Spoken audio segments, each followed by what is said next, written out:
सच्चिदानंद स्वरूपम सिद्धारूढ़यतीश्वरम भुक्ति मुक्ति फलप्रदम नित्यं वंदे जगद्गुरुम। श्रीमते शिवपुत्रेशाय शांताश्रम निवासाय सर्वाभीष्टप्रदायिने श्री गुरुदेवाय मंगलम। प्रथमदल्लि अद्वैत सार्वभौम चक्रवर्ती सकल मतोद्धारक जगद्गुरु सिद्धारूढ़ महास्वामिಗಳವರ ಪವಿತ್ರ ಚರಣಾರವಿಂದಗಳಲ್ಲಿ ಅನಂತ ಅನಂತ ದಂಡವತ್ ಕೋಟಿ ಪ್ರಣಾಮಗಳನ್ನು ಸಮರ್ಪಣೆ ಮಾಡಿ ಗುರು ಶಂಭುಲಿಂಗ ಸ್ವರೂಪಿಗಳಾದ ಆರೂಢ ಜ್ಯೋತಿ ಶ್ರೀಗಳವರ ಶ್ರೀಚರಣಕ್ಕೆ ಶತಸಲಾಶರವಾಗಿ ಕ್ಷೇತ್ರ ಅಧಿಷ್ಠಾನ ದೇವತೆ ತಿಮ್ಮಪ್ಪ ಸ್ವಾಮಿಯ ಕರ್ತೃಗದ್ದಿಗೆ ಯಾಣೆ ಮಾಡಿದು ಇವತ್ತಿನ ಈ ಕಾರ್ಯವನ್ನು ಮಾಡಿರ್ತಕ್ಕಂಥ ನರಸಮ್ಮ ಕೋಶಿ ಅವರ ಕುಟುಂಬದವರಿಗೂ ನೆರೆದಿರ್ತಕ್ಕಂಥ ಎಲ್ಲ ಶರಣರಿಗೂ ಶರಣಾರ್ಥಿಗಳು. ಮನುಷ್ಯ ಭಕ್ತಿಯನ್ನ ಯಾವ ರೂಪದಲ್ಲಿ ಆಚರಣೆ ಮಾಡಬೇಕು ಅಂತ ಕಟ್ಟಳೆ ಇಲ್ಲ. ಅವನ ಮನಸ್ಸಿಗೆ ಯಾವುದು ತೋಚುತ್ತದೆಯೋ ಅದು ಭಕ್ತಿ. ಅದಕ್ಕೆ ಶರಣರು ಒಂದು ವಚನದಲ್ಲಿ ನಿಷ್ಠೆಯುಳ್ಳ ಭಕ್ತ ನಟ್ಟಡಿವೆಯಲ್ಲಿದ್ದರೂ ಅದು ಪಟ್ಟಣವೆನಿಸುವುದಯ್ಯ, ನಿಷ್ಠೆಯಿಲ್ಲದ ಭಕ್ತ ಪಟ್ಟಣದಲ್ಲಿದ್ದರೂ ನಟ್ಟಡಿವಿ ಕಾಣ ರಾಮನಾಥ.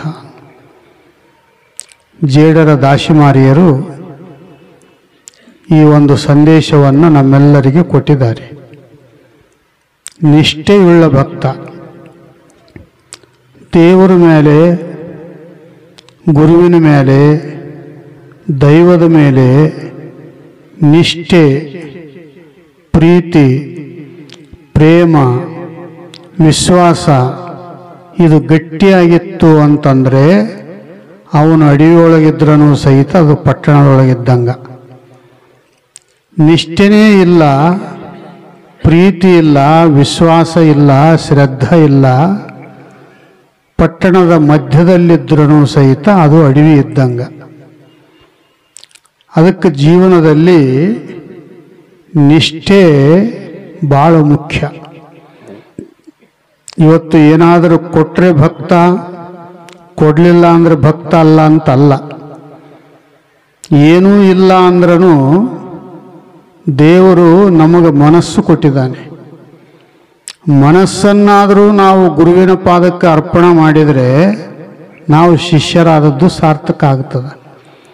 ಹಣ ಕೊಡ್ತೀವಿ, ಮನಸ್ಸು ಕೊಡಂಗಿಲ್ಲ ಅಂದರೆ ತಗೊಂಡೇನು ಮಾಡೋದು?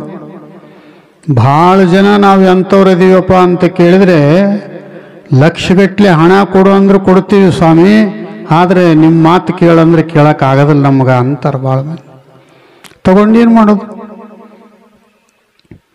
ಏನು ಜೀವನದಲ್ಲಿ ಪರಮ ಶಾಂತಿಯನ್ನು ಪಡಿಬೇಕಾಗಿತ್ತು ಅಂದರೆ ನಾವು ಏನು ಕಳ್ಕೊಳ್ಳೋದು ಬೇಕಾಗಿಲ್ಲ. ನಮ್ಮ ಮನಸ್ಸನ್ನು ಗಟ್ಟಿ ಮಾಡಿ ಗುರುದೇವರ ಶ್ರೀಚರಣದಲ್ಲಿ ಇಟ್ಟರೆ ಸಾಕು. ಅವನು ಶಾಸ್ತ್ರ ಕೇಳುವಲ್ನ್ಯಾಕ ಬಿಡುವಲ್ನ್ಯಾಕ, ಓದುವಲ್ನ್ಯಾಕ ಬಿಡುವಲ್ನ್ಯಾಕ, ಜಪ ಎಣಸವಲ್ನ್ಯಾಕ ಬಿಡುವಲ್ನ್ಯಾಕ ನಿಷ್ಠೆ ಇತ್ತು ಅಂತಂದರೆ ಇವು ಯಾವುದ್ರದ್ದು ಅವಸರ ಇಲ್ಲ. ಮತ್ತು ಇವೆಲ್ಲ ಯಾಕೆ ಹೇಳ್ಯಾರ ಅಂತ ಕೇಳಿದರೆ ಇವನ ಹತ್ರ ನಿಷ್ಠೆ ಗಟ್ಟಿ ಆಗಲಿ ಅಂತ ಇವೆಲ್ಲ ಹೇಳೋದು. ಗಟ್ಟಿ ಆಗಲಿ ಅಂತ. ಗಟ್ಟಿ ಆದಾಗ ಇವೆಲ್ಲ ತನ್ನಷ್ಟಕ್ಕೆ ತಾನೇ ಕಳಿಸಿ ಬೀಳ್ತಾವೆ. ಇದು ಇಲ್ಲ, ಇದು ಇಲ್ಲ, ಇದು ಇಲ್ಲ ಅಂತ ಒಂದೊಂದೇ ಹೋಗ್ತಾವೆ. ಅದು ಗಟ್ಟಿ ಆಗಬೇಕು, ಮನಸ್ಸು ಗಟ್ಟಿ ಆಗಬೇಕು, ನಿಷ್ಠೆ ಗಟ್ಟಿಗೊಳ್ಳಬೇಕು. ಎಂಥ ಪ್ರಸಂಗ ಬಂದ್ರೂ, ಯಾರೇ ಅಡ್ಡ ಬಂದ್ರೂ ನನ್ನ ಗುರು ತತ್ವಕ್ಕೆ, ಗುರು ಸಿದ್ಧಾಂತಕ್ಕೆ ನಾನು 1 ಇಂಚನು ಸಹಿತ ಹಿಂದಕ್ಕೆ ಸರಿಯಂಗಿಲ್ಲ ಅಂತಕ್ಕಂಥ ಛಲ ಇತ್ತು ಅಂದರೆ ಅವನು ಕೋಟಿ ಕೋಟಿ ಹಣ ದಾನ ಮಾಡಿದಂಗ, ಅವನು ಕೋಟಿ ಕೋಟಿ ಕೊಟ್ಟಂಗ. ಅದು ಯಾವುದು ಇಲ್ಲ ಅಂತಂದರೆ 1 ಲಕ್ಷ ತಂದಿಡಿಲಿ ಅಂತೀವಿ ನಾವು. ಯಾಕೆ ಅದರ ಇರಬೇಕು, ಒಂದಿಲ್ಲ ಇದರ ಇರಬೇಕು. ಅದು ಇಲ್ಲ ಇದು ಇಲ್ಲ ಅಂದರೆ ಅದೇನು ಅಂತಾರಲ್ಲ, ನಾಯಿ ಹಳ್ಳನೂ ಕಾಯಲಿಲ್ಲ ಮನೆಯೂ ಕಾಯಲಿಲ್ಲ ಅಂತ. ಮತ್ತು ಹಳ್ಳಕ್ಕನೂ ಹೋಗಿ ಅಲ್ಲೇನ ಕಾದ್ರೆ ಯಾರಾದ್ರೂ ಬಟ್ಟೆ ಹಿಂಡವ್ರು ಒಂದು ತುತ್ತು ರೊಟ್ಟಿಯಾರ ಒಗಿತಾರೆ. ಊರಾಗ ಬಂದು ಮನೆ ಮುಂದೆ ಕುಂತ್ರೆ ಒಂದಿಷ್ಟು ತಂಗಳದ್ದಾರ ಬಿಸಾಕ್ತಾರ. ಎರಡೂ ಮಾಡಂಗಿಲ್ಲ. ಬಸ್ ಸ್ಟ್ಯಾಂಡ್ ಕಾಯ್ತೀನಿ ಅಂದರೆ ಏನು ಮಾಡಂಗದಾರ ಯಾರು? ಇದು ನಾಯಿ ಯಾವ ಊರದ್ದು ಅಂತ ನೋಡಕ್ಕೆ ಬರ್ತಾರ? ಏನಿಲ್ಲ. ಇದು ಯಾವ ದೇಶಕ್ಕೆ ಹೋಗ್ತದ ಅಂತ ಯಾರನ್ನು ಮಾತಾಡ್ತಾರ? ಏನು ಪೂರ್ವಕ್ಕೆ ಹೋಗ್ತದೋ, ಏನು ಪಶ್ಚಿಮಕ್ಕೆ ಹೋಗ್ತದೋ, ಏನು ಮ್ಯಾಕ್ ಹೋಗ್ತದೋ, ತೆಳಕ್ಕೆ ಹೋಗ್ತದೋ ಅಂತ ವಿಚಾರ ಮಾಡ್ತಾರ? ಯಾರು ವಿಚಾರ ಮಾಡಂಗಿಲ್ಲ. ಅದಕ್ಕೆ ನಮ್ಮ ಬದುಕು ಸುಂದರ ಆಗಬೇಕು ಅಂದರೆ ನಮ್ಮ ಮನಸ್ಸು ಒಂದು ಸಲ ನಾವು ಶ್ರೀಚರಣಕ್ಕೆ ಅರ್ಪಣೆ ಮಾಡೀವಿ ಅಂದಮೇಲೆ, ಪ್ರಮಾಣಪೂರ್ವಕವಾಗಿ ಮಾಡೀವಿ, ಮತ್ತು ನಾವು ಸುಮ್ಮನೆ ಮಾಡಿಲ್ಲ, ಹಣೆ ಹಚ್ಚಿಲ್ಲ ಗುರುವಿಗೆ, ನಾವು ಸಾಷ್ಟಾಂಗ ಹಾಕೀವಿ, ತನು ಮನ ಧನ ಅರ್ಪಣೆ ಮಾಡ್ತೀವಿ ಅಂತ ಮಾತು ಕೊಟ್ಟೀವಿ. ಮತ್ತು ನೀ ಏನು ಆರ್ಡರ್ ಮಾಡ್ತೀನಿ ನಾನು ಅದರಂಗೆ ನಡಿತೀನಿ ಅಂತನೂ ಮಾತು ಕೊಟ್ಟೀವಿ. ಇವು ಎಲ್ಲ ಮಾತು ಕೊಟ್ಟ ಮೇಲೆ ಉಪದೇಶ ಆಗ್ಯದ ಅಂತಂದ ಮೇಲೆ ಲಗ್ನದಾಗ ಕೇಳಂಗಿಲ್ಲ. ಸಪ್ತಪದಿ ತುಳಿಬೇಕು ಅಂತ ತಿಳ್ಕೊಂಡು ಅವು ಏನೇನು 7 ಹೆಜ್ಜೆ ತೋರಿಸ್ತಾರಲ್ಲ, ನಿಮಗೆಲ್ಲ ಗುರುತೆಲ್ಲ ತುಳಿದು ಬಂದು ನೀವು 7 ಹೆಜ್ಜೆ ತುಳಿದ್ರಿಲ್ಲ. ಇದನ್ನು ಮಾಡ್ತೀವಿ ಅದನ್ನು ಮಾಡ್ತೀವಿ. ಮತ್ತು ಇದಕ್ಕೆ 7 ಹೆಜ್ಜೆಗೆ ತಪ್ಪಿಬಿಟ್ರೆ ನಿಮ್ಮನ್ನೇನು ಮಾಡ್ತಾರೆ? ಮೊಣಕಾಲಿಗೆ ಗಡಾರ್ ಬರ್ತದಿಲ್ಲ, ಮೊಣಕಾಲು ಮುರಿಯಂಗೆ ಹೊಡಿತೀರಿಲ್ಲ. ಯಾಕೆ ಹೊಡಿತಾರೆ ಮೊಣಕಾಲು ಮುರಿಯಂಗ? ಭಾಳ ಗಳಿಸಿವಿ, ಭಾಳ ಬಣ್ಣ ಐತೆ ನಂದು, ದೊಡ್ಡ ಮನೆ ಕಟ್ಟಿನಿ, ಮೊಣಕಾಲಿಗೆ ಯಾಕೆ ಹೊಡಿತೀರಿ ಅಂದರೆ ನೀನು ಸಪ್ತಪದಿ ತುಳಿದದ್ದೆಲ್ಲ ಮಗನೇ, ಅದು ಸರಿಗೆ ಅಡ್ಡಾಗ್ಯದ, ಅದಕ್ಕೆ ಸೀದಾ ಮಾಡಕತ್ತೀವಿ ಅಂತ ಹೊಡಿತೀವಿ ಅಂತಾರೆ. ಯಕಶ್ಚಿತ್ತ ಒಂದು ಸಂಸಾರ ಮಾಡೋದಕ್ಕೆ ಸಪ್ತಪದಿಗಳನ್ನು ಹೇಳಿ ಜೀವನದಲ್ಲಿ ಸರಿಯಾಗಿ ನಡಿಬೇಕು, ಯಾರ ಜೊತೆಗೆ ಹೆಂಗೆ ಬದುಕಬೇಕು, ಯಾವ ರೀತಿ ನಡೆದ್ರೆ ಬರೋಬರಿ ಇರ್ತದ ಜೀವನ ಅನ್ನುವಂಥದ್ದನ್ನು ಧರ್ಮಶಾಸ್ತ್ರ ಹೇಳ್ತದ ಅಂತಂದ ಮೇಲೆ ಇಲ್ಲಿ ದುಃಖದ ನಿವೃತ್ತಿ ಆನಂದದ ಪ್ರಾಪ್ತಿ ಆಗಬೇಕಾಗಿತ್ತು ಅಂದರೆ ಇಲ್ಲೇನೂ ಸಹಿತ ನಿಷ್ಠೆ ಉಳ್ಳವನಾಗಿರಬೇಕು. ನಿಷ್ಠೆಯುಳ್ಳ ಭಕ್ತ ನಟ್ಟಡುವೆಯಲ್ಲಿದ್ದರೂ ಅದು ಪಟ್ಟಣವೆನಿಸುವುದಯ್ಯ. ಯಾಕ ಅಂತ ಕೇಳಿದರೆ ಭಕ್ತ ಎಲ್ಲೇ ಇರಲಿ ಅದು ಕೈಲಾಸ ಆಗ್ತದ. ಯಾಕ ಅಂತ ಕೇಳಿದರೆ ಅವನು ಮನಸ್ಸು ಸ್ವಚ್ಛ ಇದ್ದರೆ ಅಲ್ಲಿ ಭಗವಂತನ ವಾಸಸ್ಥಾನ. ನಾಲಿಗೆ ಒಳ್ಳೆಯದಾಗಿದ್ದರೆ ನಾಡೆಲ್ಲ ಒಳ್ಳೆಯದು. ಹೆಂಗ ಗಾದೆ ಮಾತು ಹೇಳುತ್ತದೆಯೋ, ಮನಸ್ಸು ಸ್ವಚ್ಛ ಇತ್ತು ಅಂತಂದರೆ ಸದ್ಗುರುವಿನ ಕೃಪಾ ತಾನಾಗಿ ಹರಿದು ಬರಲಿಕ್ಕೆ ಪ್ರಾರಂಭ ಆಗ್ತದೆ. ಮನಸ್ಸು ಒಯ್ದಾಡಬಾರದು. ಭಾಳ ಏನದ ಅಂತ ಕೇಳಿದ್ರೆ ಮನಸ್ಸುಗಳು ಒಯ್ದಾಡ್ತಿರ್ತಾವೆ. ಇದೇನದ, ಇದೇನದ, ಇಲ್ಲೇನದ, ಅಲ್ಲೇನದ, ಇದು ಇದಕ್ಕಿಂತ ದಪ್ಪ ಐತೆ, ಇದು ಇದಕ್ಕಿಂತ ತೆಳ್ಳಗೈತೆ, ಇದು ಕರ್ರಗೈತೆ, ಇದು ಬೆಳ್ಳಗೈತೆ, ಕೆಂಪೈತೆ, ಹಿಂಗ ಹರಿದಾಡ್ಕೊಂತ ಹೋದ್ರೆ ನಿನ್ನ ಆಯುಷ್ಯ ಸುಮ್ಮನೆ ಹಾಳಾಗಿ ಹೋಯ್ತು. ಆಯುಷ್ಯ 10 ರಾತ್ರಿಗೆ ಓದವು 50, ಪ್ರಾಯಕ 20, ಪ್ರಾಯದ ಗಾಯಕ 30. ಆಸೆ ಮಾಡಲಿ ಬೇಡ, ಒಬ್ಬರಿಗೆ ಬೇಸರ ಆಗಲಿ ಬೇಡ, ಗುರು ಮಹಾಂತೇಶನನ್ನು ಮರೆಯಬೇಡ. ಮತ್ತು ಅದನ್ನು ಆಡ್ತೀವಿ ನಾವು. ಮತ್ತೆ ಮನಸ್ಸು ತುಂಡು ತುಂಡು ತುಂಡು ತುಂಡು ತುಂಡು ತುಂಡು ಮಾಡ್ತೀವಿ. ಎಲ್ಲಿ ತನಕ ನಮ್ಮ ಮನಸ್ಸು ಗಟ್ಟಿ ಆಗಂಗಿಲ್ಲ ಅಲ್ಲಿ ತನಕ ಗುರುಕೃಪ ಇಲ್ಲ. ಹಣ ಕೊಟ್ಟರೆ, ಬಂಗಾರ ಕೊಟ್ಟರೆ, ಏನಪ್ಪ ಮೆತ್ತ ಊಟಕ್ಕೆ ಹಾಕಿದರೆ, ಏನು ಭಾಳ ದಾನ ಕೊಟ್ಟರೆ ಗುರುವಿನ ಕೃಪಾ ಆಗ್ತದ, ನಮ್ಗೆ ಮುಕ್ತಿ ಸುಖ ಸಿಗ್ತದ ಅಂದರೆ ಸ್ವರ್ಗ ವೈಕುಂಠ ಸುಖ ಸಿಗ್ತದೆ ನಮಗಷ್ಟೇ. ಭಾಳ ದಾನ ಮಾಡೋದ್ರಿಂದ ಸ್ವರ್ಗ ವೈಕುಂಠ ಸುಖ ಸಿಗುತ್ತದೆ.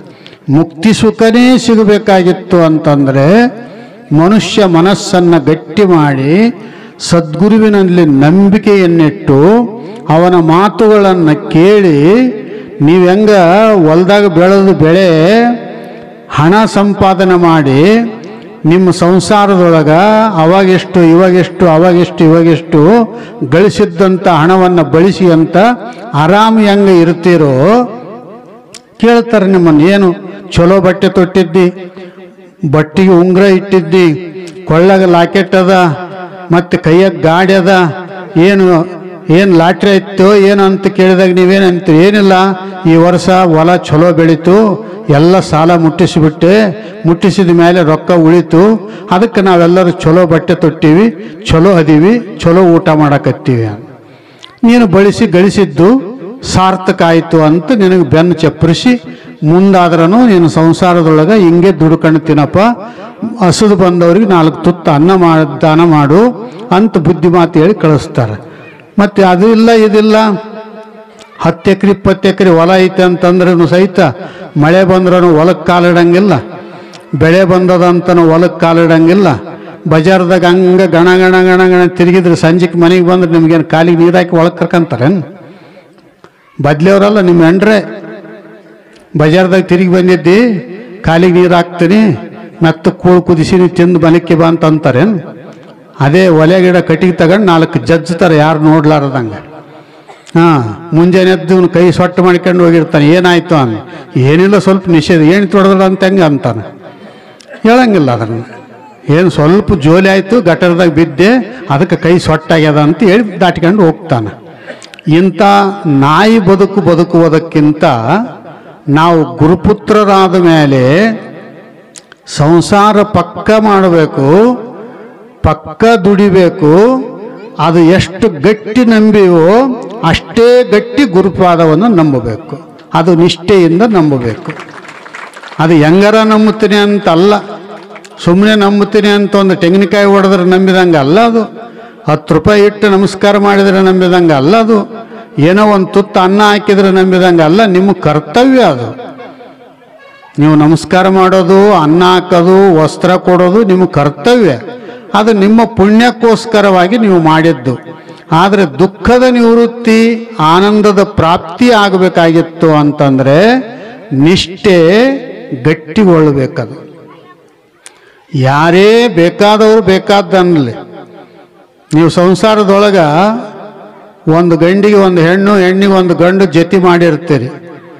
ಸಾಯೋ ತನಕನೂ ಸಹಿತ ಆ ಹೆಣ್ಣು ಮಗಳು 1000 ಜನ ಇದ್ರೂ ಸಹಿತ ಅವನು ಒಬ್ಬನೇ ನನಗೆ ಗಂಡ ಅಂತ ತಿಳ್ಕೊತಾಳೆ ಹೊರತು ಅಲ್ಲಿ ಸೇರಿದವ್ರು ಎಲ್ಲರೂ ಅಂತ ತಿಳ್ಕೊಳ್ಳಂಗಿಲ್ಲ. ತಿಳ್ಕೊಂತಾರೆ ನಂಗೆ? ಹಂಗೆ ತಿಳ್ಕೊಂಡ್ರೆ ಪತಿವ್ರತ ಅಂತಾರೇನು? ಅನ್ನಂಗಿಲ್ಲ.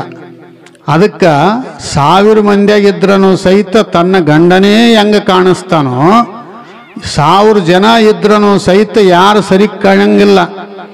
ಅವರು ತಿರುಗಿ ಮರ್ದೂಸ ಅಂತಿರ್ತಾರೆ. ನಾನು ಹೋಗಿದ್ದೆ ಕಾರ್ಯಕ್ರಮಕ್ಕೆ, ಅಲ್ಲಿ ನಿನ್ನ ಮುಂದೆನೇ ಕುಂತಿದ್ದೆ, ನೋಡಿಲ್ಲ ನೀನು ಅಂತಂದಾಗ, ಇಲ್ಲ ನನ್ನ ಗಂಡ ಕುಂತದ್ದು ಮಾತ್ರ ಕಾಣಿತ್ತು ನನಗೆ, ಆದ್ರೆ ಉಳಿದವ್ರು ಬಂದಿದ್ರು, ಯಾರ್ಯಾರೋ ಬಂದಿದ್ರು, ನಾನು ಯಾರು ಬಂದಾರಂತ ಗುರುತಿಲ್ಲ ಅಂತ ಹಿಂಗೆ ಮಾತು ಹಾರಿಸಿ ಬಿಡ್ತಾರೆ.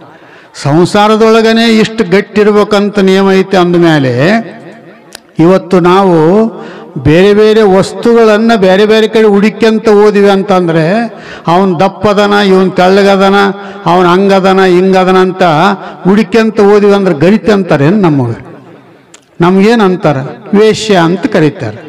ಭಾಳ ಜನ ವೇಶ್ಯ ಭಕ್ತಿಯೇ ಮಾಡೋರು ಭಾಳ ಜನ.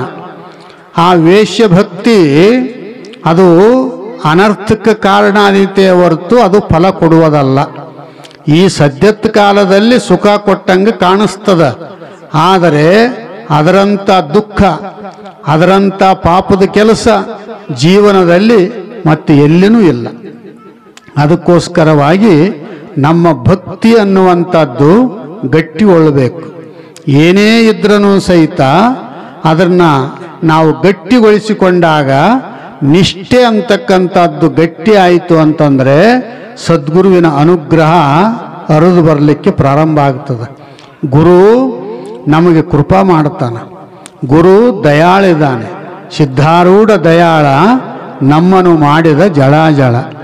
ಆ ಸದ್ಗುರುನಾಥನ ನಾಮಸ್ಮರಣೆ ನಾವು ಏನು ಮಾಡೋದು ಬೇಕಾಗಿಲ್ಲ, ನಂಬೋದು. ನಂಬಿಕೊಂಡು ಬದುಕಿದ್ವಿ ಅಂತಂದರೆ ಏನೆಲ್ಲ ಪ್ರಾಪ್ತಿ ಆಗ್ತದೆ.